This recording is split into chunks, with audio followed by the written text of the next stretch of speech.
జిల్లా వేంపల్లి మండలంలో రాజకీయ పరిణామాలు వేగంగా మారుతున్నాయి. ముఖ్యమంత్రి నారా చంద్రబాబు నాయుడు ప్రవేశపెట్టిన సంక్షేమ పథకాలకు ఆకర్షితులై వైకాపా నుంచి తెలుగుదేశం పార్టీలోకి పెద్ద సంఖ్యలో ప్రజలు చేరుతున్నారని పులివెందుల నియోజకవర్గ టీడీపీ ఇన్ఛార్జి బీటెక్ రవి తెలిపారు. వేంపల్లి మండలం అమ్మగారిపల్లె గ్రామంలో అడ్వకేట్ వెన్నపూస ఈశ్వరరెడ్డి కుటుంబంతో పాటు పలు కుటుంబాలు అధికారికంగా టీడీపీలో చేరాయి. ఈ సందర్భంగా బీటెక్ రవి వారికి పార్టీ కండువాలు కప్పి సాదరంగా పార్టీలోకి ఆహ్వానించారు. అనంతరం ఆయన మాట్లాడుతూ గతంలో అరటి ధరలపై రాద్ధాంతం చేసిన జగన్ ఇప్పుడు ప్రస్తుత ధరలపై మౌనం పాటిస్తున్నారని విమర్శించారు. పులివెందుల వేంపల్లి ప్రాంతాల్లో భారీ పరిశ్రమలు తీసుకువచ్చి నిరుద్యోగ యువతకు ఉపాధి కల్పిస్తామని ముఖ్యమంత్రి చంద్రబాబు నాయుడు హామీ ఇచ్చిన విషయాన్ని గుర్తు చేశారు. టెక్నాలజీ విషయంలో చంద్రబాబు నాయుడిని చూసి నేర్చుకుంటున్నానని ప్రధానమంత్రి స్వయంగా అమరావతి సభలో పేర్కొన్నారని చెప్పిన బీటెక్ రవి డబుల్ ఇంజిన్ సర్కార్తో రాష్ట్రంతో పాటు మన ప్రాంతం కూడా వేగంగా అభివృద్ధి చెందుతుందని ధీమా వ్యక్తం చేశారు.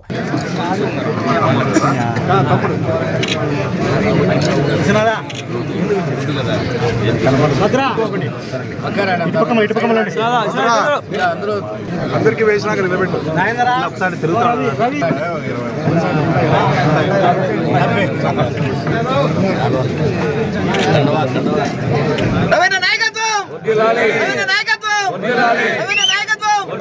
తర్వాత ఇప్పుడు పామలూరు పంచాయతీలోని అమ్మగారిపల్లెలో ఉన్నాం. తర్వాత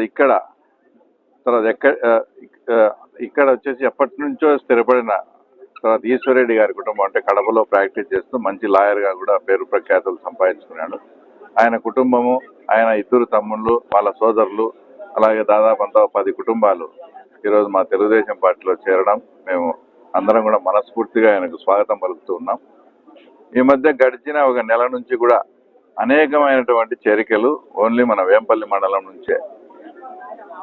చాలా మంది అంతకుముందు వచ్చేసి గౌస్ కానీ, ఇస్మాయిల్ వాళ్ళు కానీ, తర్వాత మొన్న వచ్చి సంటెన్న రాజా వాళ్ళు కానీ, తర్వాత ఈరోజు ఈశ్వరరెడ్డి సారు, తర్వాత 17వ తేదీ చంద్ర, అందరూ కూడా అంటే ఈ గడిచిన 1.5 సంవత్సరమైన పాలనలో ప్రజలంతా కూడా ఎవరికి ఇబ్బందులు లేకుండా, టెన్షన్ లేకుండా హ్యాపీగా ఉన్నారు. తర్వాత రైతాంగం కూడా చాలా హ్యాపీగా ఉంది, కావాల్సినంత నీళ్ళు వస్తూ ఉన్నాయి.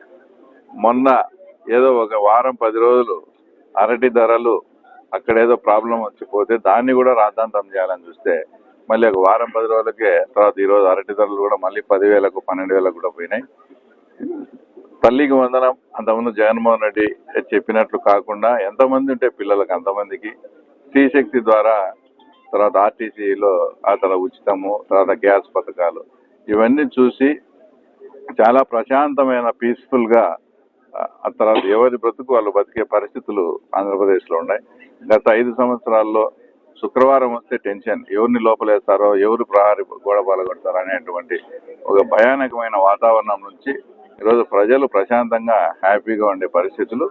దీనికి తోడు అనేకమైనటువంటి డెవలప్మెంట్ యాక్టివిటీలు, ఫ్యాక్టరీలు రావడం, దాదాపు 11 లక్షల కోట్ల పెట్టుబడులు కూడా ఈరోజు వస్తాయని మన సాక్షాత్తు ప్రధానమంత్రి మోడీ గారే అందరి ఎంపీల ముందర చెప్పడం జరిగింది. బ్రహ్మాండంగా ఆంధ్రప్రదేశ్కు మనమంతా కలిసి పనిచేసినందువలన బ్రహ్మాండమైన పెట్టుబడులు. ఆయన చూసి మన విజనరీ కానీ, టెక్నాలజీని కానీ చంద్రబాబు నాయుడు గారిని చూసి నేను కూడా నేర్చుకుంటానని ఆయన అమరావతి సభలో కూడా చెప్పడం జరిగింది.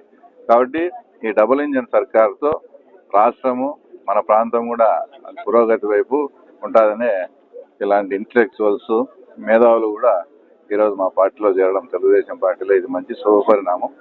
ఇక్కడ ఏదన్నా ప్రధానమైన సమస్యలు ఉంటే అవి కూడా ముఖ్యమంత్రి చంద్రబాబు గారి పర్యటన ఉంది. ఆ పర్యటనలోపు మా ప్రాంత సమస్యలన్నీ కూడా మండల శాఖ అధ్యక్షులతో, మా లీడర్స్తో మాట్లాడి ఆ సమస్యలన్నీ కూడా తీర్చి, ఏదైతే ఇద్దరు ముఖ్యమంత్రులుగా ఉండి ఇంకా ఈ ప్రాంతంలో పలు సమస్యలు ఉన్నాయి. ఉదాహరణకు డ్రింకింగ్ వాటర్, ఈరోజు వేంపల్లెకి కానీ చక్రాయపేటకు కానీ ముఖ్యమంత్రి చేతుల మీదుగా తాగునీటి సమస్య కూడా తీర్చబోతున్నాం.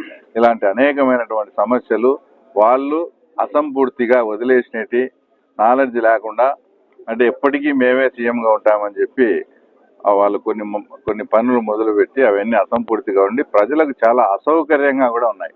అలాంటి వాటిని పూర్తి చేసే కార్యక్రమం కూడా చేపట్టి ఈరోజు వేంపల్లిలో రోడ్స్ అవన్నీ కూడా చేయడం జరుగుతూ ఉంది.